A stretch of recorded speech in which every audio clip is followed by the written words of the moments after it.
Hi guys, this is Andrew with Headphones.com. Welcome to the Headphone Show, and today we're going to take a look at the ThieAudio Monarch.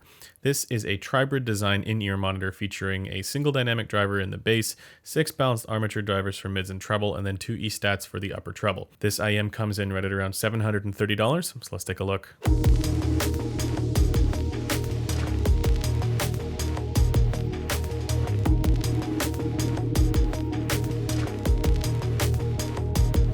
Just so everyone's aware, this unit was sent to me by Lynn Soul for evaluation, but all opinions are my own, and I was not paid to say anything in particular about it. And if anybody is wanting to see measurements of this IEM, I will have posted them on the Headphone Community Forum in the forum thread for this IEM. And that'll be done with the Gross RA0402 coupler. Now for this review, we're going to go through the build, design, and comfort. We'll talk about technical performance like detail retrieval, speed, dynamics, soundstage imaging, and timbre. We're going to go through the frequency response and tonal balance, give some comparisons, and then ultimately decide whether or not it's worth it. So without further ado, let's talk about the build.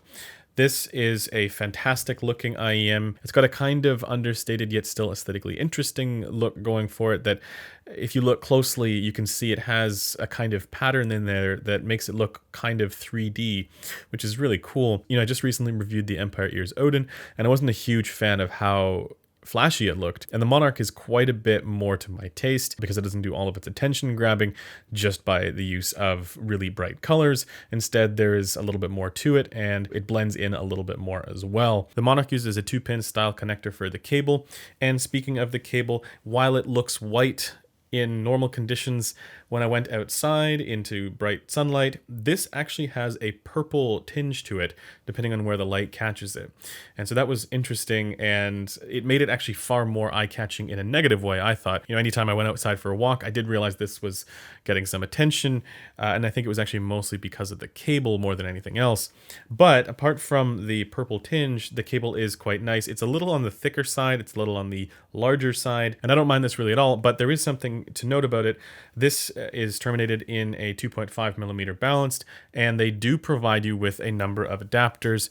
You've got the Pentacon adapter right here, which is also balanced, and then it's also got a 3.5mm adapter. And speaking of which, it does come with a very nice leather case that's thin, and I like that. And you do get a number of tips in the box as well.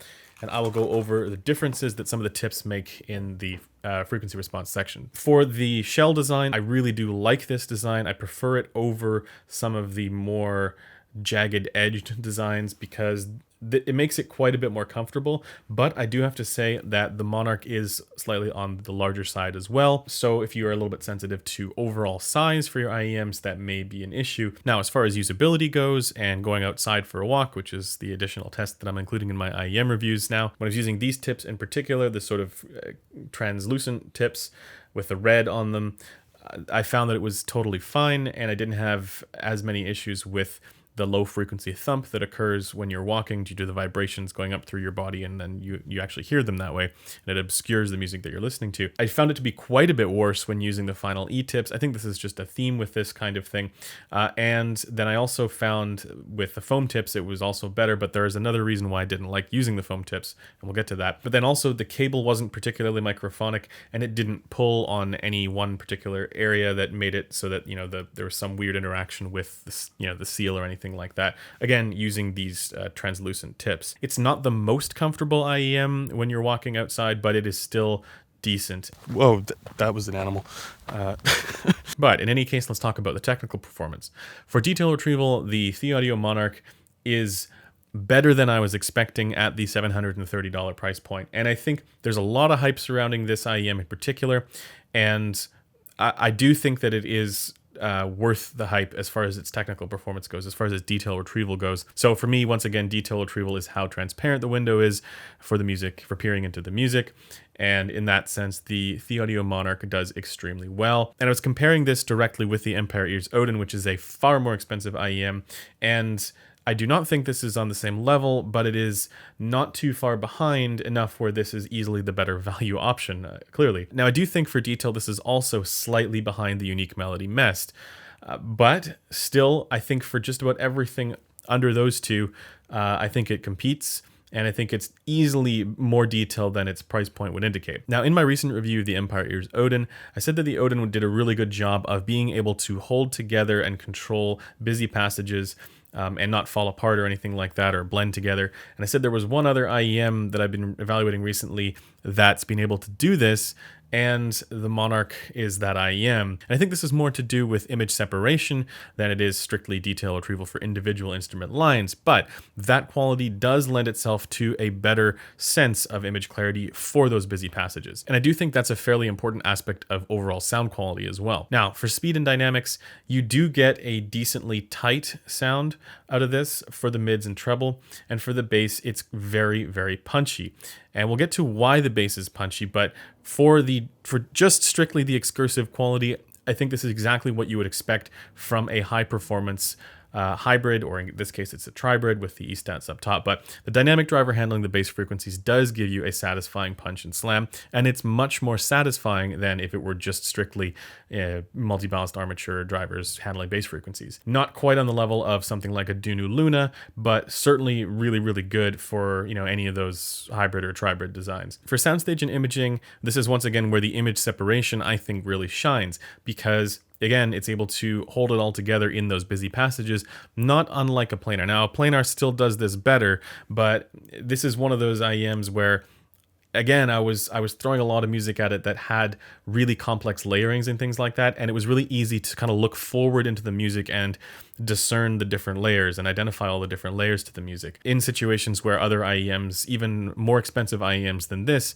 have let me down in the past. The soundstage on the whole isn't the most spacious either. I still think the Campfire Aura is a little bit more spacious than this one, but the Aura does this through frequency response related tricks. And as we'll see with the Monarch, it does not. And then again, for timbre, it does have the typical balanced armature timbre in the mids, but the bass doesn't have it, and I love that quality about the bass. And so while the transducer-related timbre might not be the most natural overall, the frequency response-related timbre certainly is very, very good, and there's no tonal shifts or anything like that. There's a really good adherence to balance for fundamental and resonant harmonics in most of the frequency ranges, so let's talk about that next.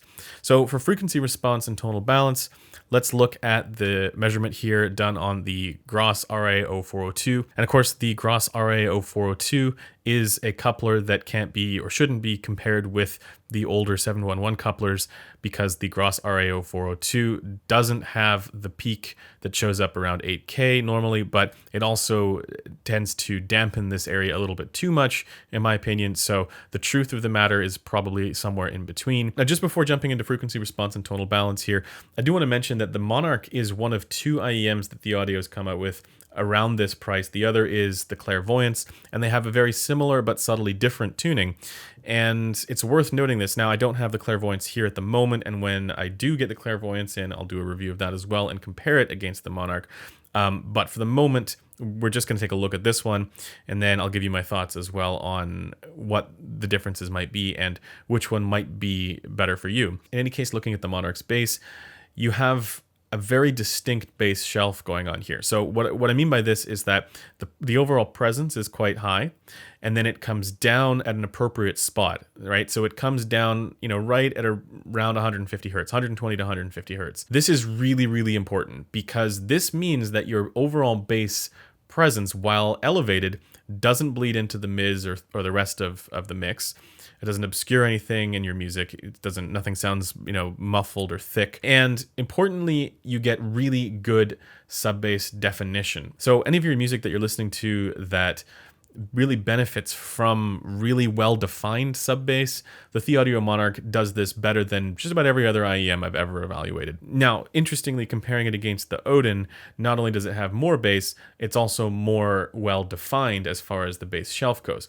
But there is a downside here, and this is a downside that I think the Clairvoyance doesn't have, and that's when you listen to music that doesn't fully token the full frequency range, all the way down into the sub bass down to 40 hertz, 30 hertz, etc. If the bass in your recording kind of bottoms out around 100 hertz, you're not going to get the benefit of all of this bass presence here, and it can sound a little bit thin. It can sound a little bit on the lacking side here for bass. There's a lot of music, especially like classic rock and stuff like that, that really doesn't hit these lower frequencies. And so it doesn't sound anywhere near as impactful as, when I'm listening to my normal kind of jazz tracks that I like, which really, you get some crazy sub bass there coming through, and it's just fantastic. Now, moving up into the mids, as I mentioned, the lower mids are a little bit on the lean side here, and this means that you lose a little bit of the body and a little bit of that sort of, richness of tone for certain fundamental tones.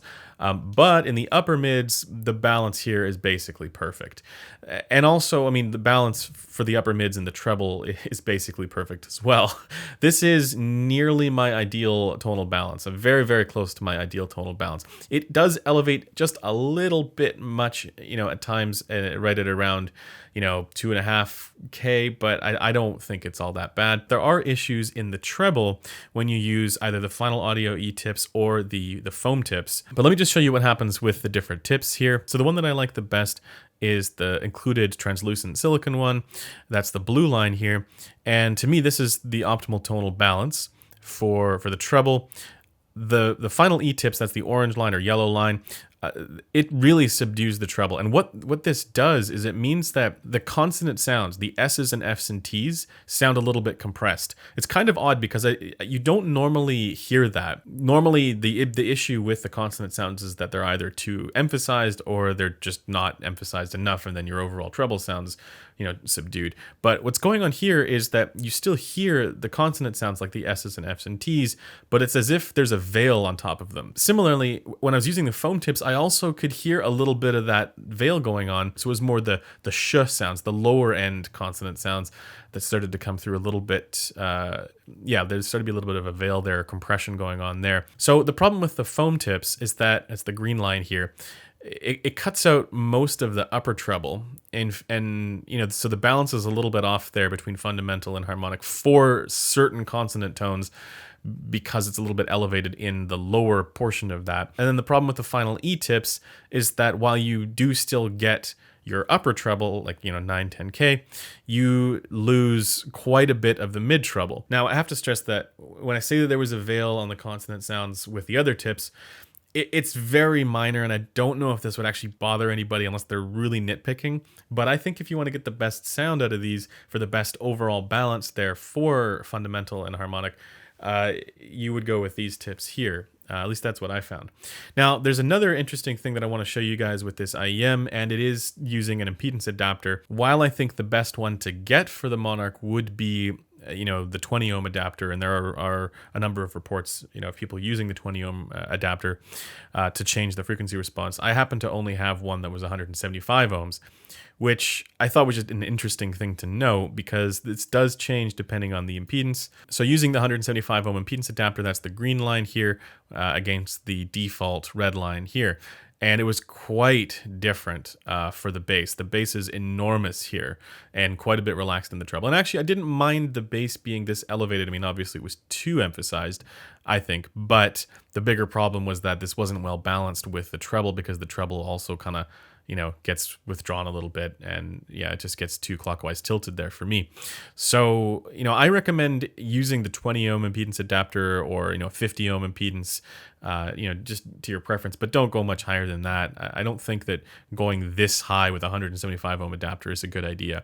This just happened to be the one that I had on hand, and I wanted to show you guys what this does, because it is still interesting. So I do have a 20 ohm adapter on order, and hopefully that shows up soon, and I'll post measurements of this with the 20 ohm adapter. So overall, for the frequency response, this is a very well balanced sounding IEM. Again, when you're using these translucent tips, at least that's how it worked for me as well. Very well balanced sounding with a fantastic bass shelf that I think other companies need to take a look at and go, okay, how did they get the sub bass to be so well defined? This is how. It's by having a very distinct, well-defined bass shelf. And this is the thing that, for a lot of companies, even in over-ear headphones, they'll crank up the bass, and the bass level isn't the problem. It's where the bass shelf stops. It's where the bass comes down again. That's often the problem. Far too frequently, bass will bleed into the mids and obscure other elements in the mix and intrude on clarity. And with the Monarch, this demonstrates why it's so important to have a well-defined bass shelf for good bass, right? If you want really good bass, strong bass, this is how you do it. Now, for the rest of the balance there, it's totally fine. I think this is a very agreeable sounding mid and treble frequency response. The overall balance here for the ThieAudio Monarch is fantastic, with the one exception of being a little bit on the lean side for the lower mids. And this is, I think, where the clairvoyance comes into play. And I'll be evaluating that one once I'm able to get my hands on one, which, yeah, hopefully that happens soon. In any case, let me do some comparisons. And yes, I'm aware the clairvoyance is the one to compare this to. But for all the other IEMs that I've been comparing this to and evaluating it against, I think this is worth comparing at price points that are significantly higher than it, because I think it does compete at significantly higher price tags. And if you guys want to know how this compares to the new Empire Ears Odin, I did that comparison in my Odin video, so you guys can watch that one there. Now, compared to the Unique Melody Mest, the Mest I think has just slightly better detail retrieval there. And I think the image is just a little bit more clear. But the benefit of the Monarch is that it does have better dynamics, definitely, and then it's also got a better tonal balance. It doesn't have as much 6K. It doesn't have that crazy, treble focus, brightness to it. And the Monarch has quite a bit better mid-range presence, in my opinion, as well. So yeah, in my opinion, I would actually take the Monarch over the Mest, even though I do think the Mest has a little bit better detail retrieval. And, there's a lot of people who were talking about the bone conduction driver there and how far it needs to be inserted in order for the bone conduction to really work well. And I actually knew that going into my evaluation of that IEM. And still, I just found that the mids were just a little too withdrawn for my taste. But that just means that if you prefer that kind of V-shaped sound, or a little bit more, relaxed in the mids, it makes sense why you would prefer the Mest over the Monarch. But for my taste, I just like the way that the Monarch handles the mids and upper mids better. Also, the dynamics I think are just better. And the sub bass, yeah, I mean, you can't really beat the sub bass on the Monarch. I think this is fantastic. This is sub bass not for bass head levels, but it will still satisfy bass heads. And I think this is a much more tastefully done bass elevation. Again, this is the most important thing, I think, for companies to look at and go, okay, how do we get really good bass? And again, this is how you do it. Now, compared to the Campfire Andromeda. So the Monarch is a $730 IEM. I would take this over the Campfire Andromeda. Why? Because this has the dynamic driver in the bass, that has the punch and slam, and it has a bass elevation that's more significant than the Andromeda, but comes down earlier. Now, there are reasons why you might prefer the Andromeda, and I think it's if you want a little bit more of a gradual shelf and you want a little bit more body for the lower mids. In that sense, I can see why you might prefer the Andromeda. It is also, especially the 2020 version, it is also well balanced and smooth throughout the mids. The older version, it just didn't have much for mids, and it was a little bit spicy in the treble, and they've definitely improved that, and it's a lot more competitive now, but I still think I would take the Monarch over the Andromeda. This is still my preference because it does all the things that I want as far as tonal balance in the treble, at least as good as the Andromeda, if not better. It's got all the detail retrieval and image separation that I would want. So to me, this is the best of all worlds, and I would definitely take this over the Andromeda. Compared to the Campfire Solaris, I'm one of the people who did like the Solaris, the original, the OG Solaris. Definitely a little bit on the relaxed side, but they had really good treble presentation, and then it was just sort of a fun, guilty pleasure kind of thing for the rest of the tuning. The new one I don't think is as good, just because they changed the treble in ways I'm not really a fan of. But the Monarch is more to my preference than the new 2020 Solaris, but it's also maybe just the other side of a similar coin there, compared to the original Solaris. But the overall tonal balance of the Monarch, I think, is just flat out better. It's a little bit more even in the mids. It's got better upper mid-range presence. And so, for that reason, I would take the Monarch over it. But if you're a little bit sensitive to upper mids there and you want a little bit less, then maybe check out the Campfire Solaris. But importantly, the Solaris is like twice the price of this. So, the fact that this competes, and in my opinion is preferable in many ways, it's remarkable. And then lastly, I'm going to go down to the Moondrop Blessing 2, which comes in only at around $320, which is also another one of these newer IEMs that's kind of a benchmark there for performance. In many ways, the Monarch is just the next benchmark. The Monarch is another step up from the Blessing 2 as far as technical performance goes. The one key difference as far as tonal balance is concerned is that the Monarch has quite a bit more sub-bass presence there compared to the Blessing 2, and I like that. Now, I didn't find the Blessing 2 to be on the bright side. I found there were just a there's a tiny little bit of a emphasis there, a peak there, maybe around 6K for the sh sounds, and in that sense, the Monarch is a little bit smoother there as well. So to me, the Monarch is just an upgrade over the Blessing 2. It's really impressive how well the Blessing 2 is able to perform though for instrument separation and layering and all that stuff. I just think that, you know, the Monarch does it a little better, and then it has a little bit better of a frequency response as well, with a little bit of extra sub-bass presentation, which I like. So in conclusion, is the ThieAudio Monarch worth it? Well, in a vacuum, without having evaluated the clairvoyance, yes, it is worth it. I think that's really what it's going to come down to, though. For anybody who's looking at either of these two, you're going to need to consider the type of music that you listen to and what you think is going to do better for it. Is it going to be this kind of, you know, really well-defined sub-bass presentation of the Monarch, or is the slightly more balanced presentation there for bass to mids, and then, you know, the overall upper mid-range presence there as well? Is that going to be a little bit better with your music? And in that case, it would be the clairvoyance. But regardless of that comparison, which hopefully I will do soon, the ThieAudio Monarch is absolutely worth it. The Monarch easily competes with IEMs that are in much higher price categories, and in my opinion, in many cases, it beats them. Earlier this year, Moondrop released the Blessing 2, and that kind of was a big shock to the system for any of these flagship IEMs, because now there was a competitive IEM at a much lower price tag that was able to get very, very close. You know, that's sort of become the HD650 of IEMs. And I think that the Monarch is like the next step of that. And really, if you're looking for something that's the best value, maybe the Blessing 2 is still the number one there, but I think the Monarch, the ThieAudio Monarch, is a very close second. So yeah, I absolutely recommend it. I think this is fantastic, and this could easily be the endgame IEM for many people, especially if you're not looking to get into the ridiculous price categories like the 64 Audio U12T or the Empire Ears Odin or any of that kind of stuff. Anyways, that does it for this review. Thanks for taking the time to watch it, and I will see you guys in the next one. Bye for now.